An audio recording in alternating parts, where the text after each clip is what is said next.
نحمده ونصلي على رسوله الكريم اما بعد فاعوذ باللہ من الشیطان الرجیم بسم اللہ الرحمن الرحیم۔ معزز سامعین، امید کرتا ہوں کہ سب ٹھیک ہوں گے۔ اللہ تعالیٰ سب کو صحت والی لمبی زندگی عطا فرمائے۔ میرے دوستو، آج کے جو عمل میں آپ لوگوں کو سامنے رکھ رہا ہوں وہ اس میں ذات اللہ کا ہے۔ جو اللہ تعالیٰ کے نام کا ورد کرتا ہے اس کو کتنے فائدے ہوتے ہیں، اس کی فضیلت کتنی ہے اور اس کے کتنے فائدے اور کرشمات اللہ تعالیٰ اس انسان کے اوپر کھولتا ہے۔ تو میرے دوستو، سب سے اہم بات جو سب سے پہلے میں نے آپ لوگوں سے کرنی ہے وہ ہے نماز۔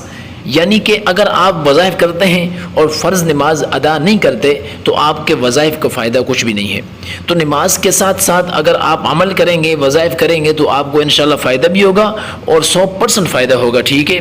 تو میرے دوستو، اللہ کا دوست بننے کے لیے لفظ اللہ کا وظیفہ لازم ہے، اس کے بغیر کوئی چارہ نہیں ہے، ٹھیک ہے۔ اس اسم کو پڑھنے سے اللہ سے دوستی کا شرف حاصل ہو جاتا ہے اور پڑھنے والا ولی اللہ بن جاتا ہے، کیونکہ جس کسی کو جو کچھ ملا اللہ کے نام کی بدولت ہی ملا۔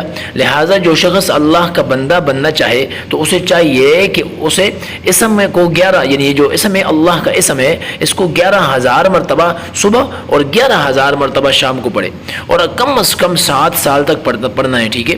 اگر مثال کے طور پر گن کر نہ پڑھ سکے تو 1 گھنٹہ فجر کی نماز سے پہلے اور 1 گھنٹہ فجر کی نماز کے بعد، اور اسی طرح 1 گھنٹہ شام کی نماز کے بعد اور 1 گھنٹہ عشاء کی نماز کے بعد سانس کے ساتھ پڑھے، ٹھیک ہے۔ سانس مثال لے، اللہ اللہ اللہ، اس طرح ایک ورد کی ترتیب بنائے، انشاءاللہ باطن کھل جائے گا، ٹھیک ہے، اور روحانیت حاصل ہوگی اور اللہ کے خاص بندوں میں شمار ہو جائے گا۔ میرے دوستو، حرام سے بھی بچنا ہے، حرام نہیں کھانا ہے، حرام چیزوں سے اپنے آپ کو بچانا ہے، ٹھیک ہے۔ جس طرح انسان زہر سے بچتا ہے کہ بھئی یہ میں زہر کھا لوں گا تو مر جاؤں گا، اسی طرح حرام کھانے سے انسان کا ایمان، انسان کی روحانیت ختم ہو جاتی ہے۔